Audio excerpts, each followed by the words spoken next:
Well, guys, good morning on a spring day here in Australia. It's absolutely beautiful outside, sunny, not raining at the moment. Rain's coming later on, but I'm waking up and I'm so thrilled, and I'm wide awake now. I had my coffee, but I'm speaking to ex-Megadeth drummer Shawn Drover, who has now recreated a album with a band called Act of Defiance, with former not Exodus, former, for, Yeah, no, just go ahead. Just go ahead with former Exodus. yeah, I'm good with that. yeah, it's not Exodus, it's another former member of Megadeth with, Chris as well, but here is Shawn Drover. Good morning, Shawn, how's it going? I'm good, buddy. How are you? Good, and no, it's not Exodus, it's Megadeth, but anyway, congratulations on this, new album for Acts of Defiance. It's a standard album, I might add, and it's very melodic. I just want to ask, before we get into the Megadeth morale, how was it like for you guys to transform a different type of painting type of thing, a different story? Because it's very melodic, this album, very well written as well, and it looks like you and Chris were on the same page, even though you were on the same page with Megadeth, but this one brought you guys a lot more closer, in my opinion. I just want your take on that. Yeah, I mean, look, I've known Chris for many, many years now. So, I mean, going into a new band with Chris was, I knew that we were going to be compatible musically and in every way because, we over the years we expressed what kind of music we like and all things of that nature and a lot of things we have in a lot of bands we love in common, Gojira, Meshuggah, bands like that, and of course the older stuff, the King Diamond and the Merciful Fate and all that cool stuff. So I knew we had a lot of common ground musically. So when we decided to do Act of Defiance, really our only mission statement was to make a 100% uncompromising heavy metal record. We didn't say, you have to write that kind of song or you should write this kind of song. We didn't have any of that. We just said, as long as it's complete metal, let's just go and write whatever we want to write and see how it turns out. And the end result of that is what you hear with Birth and the Burial. And I think it turned out very, very well, and we're very proud of it. Yeah, and from looking at that Birth of Burial album, from top to bottom, it just leads one after the other, from a great song to another great song to another great song to another great song. I just want to ask, since it's been released on the 21st of August, are you guys happy with the reports you've been getting so far from the critics over your side of the world? Oh God, yeah. It's it's even it's funny nowadays. With the internet, anybody can be a critic now. Back in the day when I grew up, the only critics were in magazines or on radio, or actual bona fide, legitimate journalists. Nowadays, you can go. Somebody can start their own YouTube channel, some 13-year-old kid, and start reviewing metal records, and they probably barely listen to metal for a year or two, and it's like, you have to take all that stuff with a grain of salt. I mean, if the fact of the matter is we've been getting so much positive press for this record, and I'm very appreciative of that. Certainly better than everybody saying the record sucks. So I'm really pleased with that. But yeah, there's really not a whole lot else I can say about it. I'm just very grateful for all the response we've gotten so far. To be honest, it's really exceeding my expectations of what other people, journalists and stuff like that would ultimately think. I kind of thought, maybe some of them would say, it's not good, or this and this and that. And again, you have to take that with a grain of salt. But everything that I've been reading pretty much has been very, very positive. So yeah. We're very grateful. When you look back over your career, and I know you play with Megadeth and you play with a lot of other bands, but a lot of fans will only see you as a Megadeth drummer. You're in the band for that amount of period of time. But when you look back over your career, how would you like the fans to remember who you were? Because when a member of a band who's been in that band for a period of time, and for you it was quite some time, they only just pinpoint that specific era, not anything else, like with any band that you've been with, they just pinpoint Megadeth. The question I want to ask, how would you like the fan to remember Shawn Drover? I guess, I've had a long career. I was with Megadeth for over 10 years, and I had a band previous to that with my brother Glenn, who was also Megadeth. We had a band called Eidolon, which we put out 6 records. So people who know Eidolon know that I wrote most of those songs. I wrote probably 90% of the music. I wrote 100% of the lyrics and 100% of the melodies, vocal melodies, for the first five of 6 records. It's all me. So the people who know that I'm not just a drummer. I'm primarily a songwriter as well. With Megadeth, of course, I took a different. My role was different. They already had a principal songwriter in that band, and a great one at that. Dave, of course, is a fantastic songwriter. So, although I was able to express myself, I wrote the song "Head Crusher," which was nominated for a Grammy. It was the first video, the first single off that record. That made me very happy as well. But primarily, I was obviously not the songwriter in that band. But I guess I'm giving you a long answer here. I guess at the end of the day, if you look at my career, if people know what I've done in my entire career, I just hope they walk away with saying, Shawn was a real metalhead. He was the real deal, and the songs that I wrote were reflective as such. There's never been any compromising for the music that I've written over the years. I've always written it for myself and for those who like what I do or what I do, depending on what band I was in and stuff. So, somebody who never compromised the music that I wrote. That's ultimately, I guess, what I'd like to be remembered as, when I croak. Going back on the music today, how important it is to stay relevant in the music business today? I mean, as much as I do as well, that the music business is not the same as it was 20 years ago, but to create a new album, a new band, so forth, how relevant is that to maintain on top of your game now?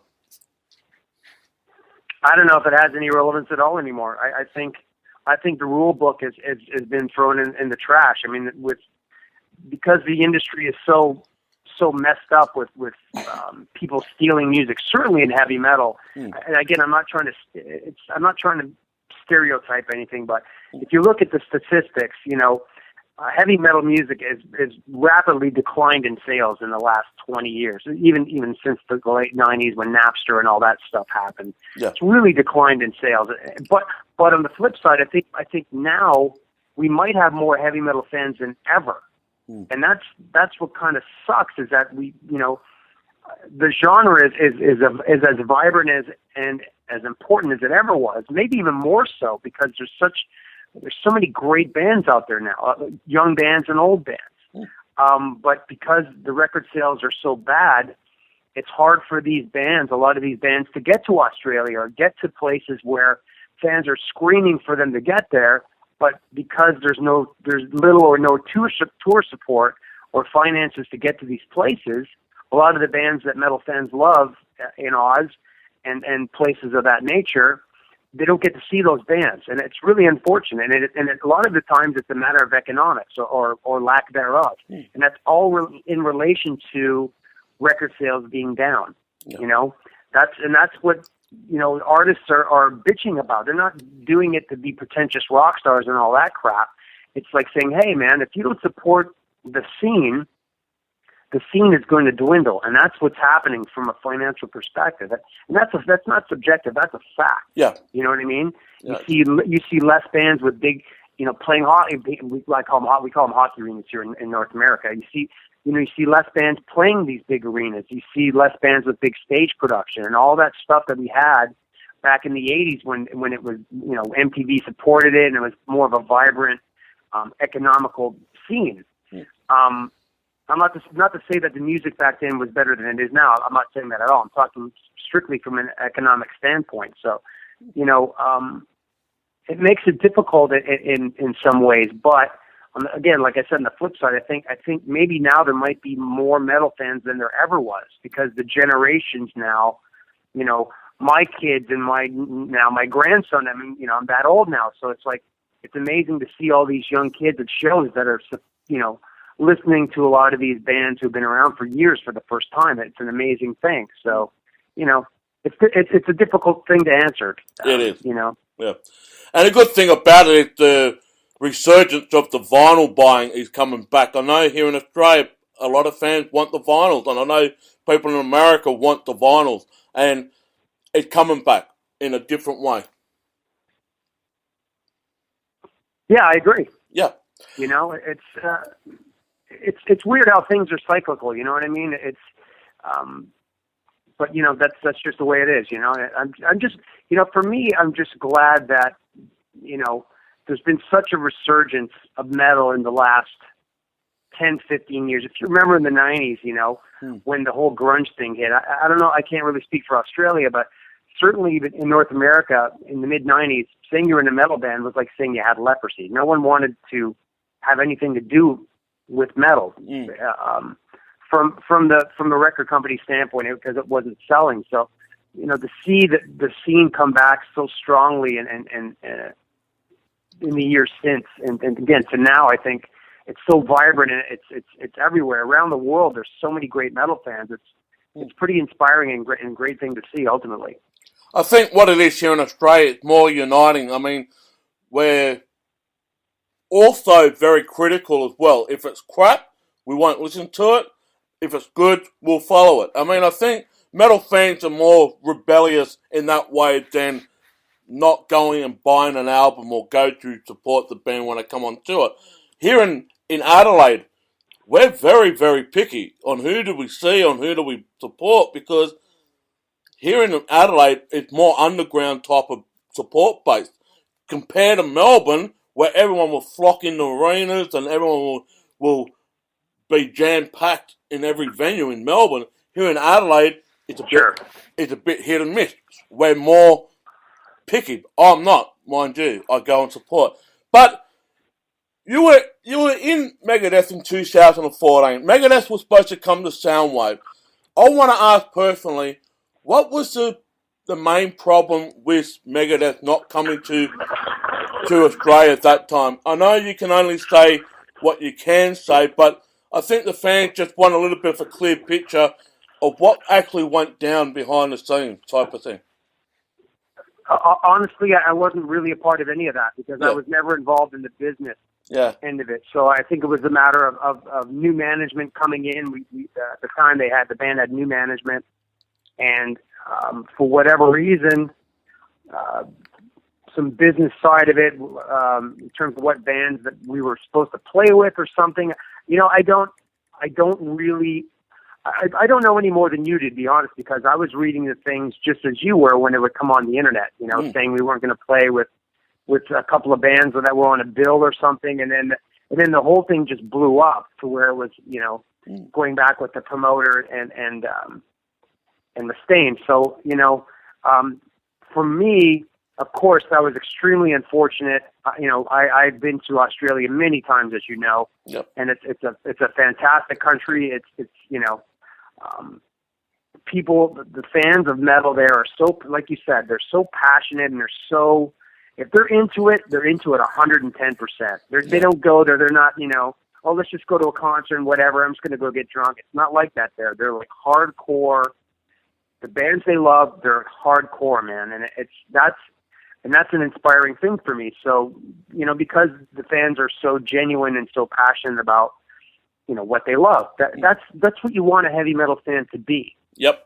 And that's what's, again, one of the great things, the many great things about your country is the fans are just so extreme. They're so passionate. It's just like, wow, it's so, you know, it's just fun to be there. And that's just, I'm just talking from the musical and the fan perspective, let alone your country's absolutely beautiful. And when, you know, I look forward to going every time. I've been maybe 5-6 times with Megadeth, and I loved every trip. I thought it was fantastic. So with all that said, when that whole thing went down, And of course, I had nothing to do with any of that. That's business, and I had nothing I never had anything to do with the business end of that stuff.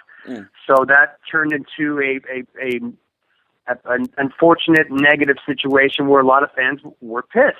And again, this is the thing with the Australian, like you said, if they don't like something, they're going to let you know. Yeah. You know? Exactly. And you guys have no, and I respect that. I really do. And that's what really hurt me, was knowing that you guys were pissed off about that. And there was nothing, of course, that I could do, except, because I wasn't involved in that. There was just some behind-the-scenes politics, and it didn't work out. But the good news is, of course, is that, with our new band now, Act of Defiance, Chris and I will, at some point we plan to go to Australia at some point to promote this record, hopefully in 2016, of course. So that's will be redemption for me and Chris, is to get back down there and to show that, hey, we're here and we're promoting our new record, and because we love the people down there. That's the bottom line. Yeah. Well, with this latest album of Act of Defiance, Birth and Burial, there's 10 tracks on this album, from top to bottom, in-your-face metal, with Throwback being an opener and Birth and Burial being the closer. I just want to ask, throughout all of that, Shawn, how long did the process of it all took place after getting away from Megadeth and getting a new band together? How long did the process of the pattern on the storyline and all that took place for this to happen? It came together very quick. I made the decision to leave that band after 10 years. I had a lot of great times in that band, but for me, I wanted to make heavier music. I wanted to be able to create the music that I wanted to ultimately express. And when I told Chris I intended to leave the band, he was having the same thoughts. So we just said, why don't we, if we're going to do this, why don't we join together and make a new band? Instead of going off on our own, it's kind of a strength in numbers thing. And we get along so well and all that. So it was kind of a no-brainer. So once we made that decision, this is November of last year, we said, okay, well, if we're going to do this, let's get to work. Let's start writing music now. Let's get band guys. Let's get this whole thing going and have a plan. And our plan was to get all the things, producer, manager, booking agent, artist, everything, band, of course, bandmates is an important thing. All of that together and turn the record in and get signed to a record label. Have all that done and turned into the record label by May 1st. And we literally turned that record in April 30th. So everything that we intended to do from November to mid-November, I think it was actually towards the end of November, to be honest, to April 30th, we got everything done, wrote material, got bandmates, recorded the record, everything, in a span of 5 months. So it was a huge undertaking, but we were very focused and very determined and very excited about our future. So we just dove in head first, and again, the end result is what you have in your hands, Birth and Burial. Yes, and with bassist Matt Baskin, who's better known for playing in bands like Shadow Falls and Time the Great, and vocalist Henry from Scarlet Martyr is featuring in this massive album as well. You guys are all firing on 4 cylinders. I'll classify it as a V8 engine. You're firing on 8 cylinders here, so it's all good. I appreciate you saying that. We work real hard, to make this the best heavy metal record we could, and to make it pure and make it genuine. No compromises, none of that stuff. Just in your face metal. And I really think we delivered on this record, so we're very pleased. We're glad that everybody likes it too. We're very, very glad about that. I want to give 2 thumbs up to Metal Blade Record 2 for bringing such a brutal album as this one, and they need our support, Metal Blade Records, as well. So two big thumbs up for them, and people go and buy this album. Shawn, it's all the time we got for, man, but I cannot wait for you guys to hit Down Under when you can, and I can talk to you in person, because this is such a great honour and a privilege to speak to you directly and get a bit of a insight of this new album from Act of Defiance. Well, thank you very much. I appreciate the call, and I appreciate the support and the kind words as well. No worries. Fans, get this album. You need to put more money back into the music scene, and if I can buy it, you can buy it, so get it. And Shawn, thank you once again. We will talk very, very shortly, very, very soon. Thanks, buddy. Take care of yourself. Thank you. Bye. All right, bye-bye.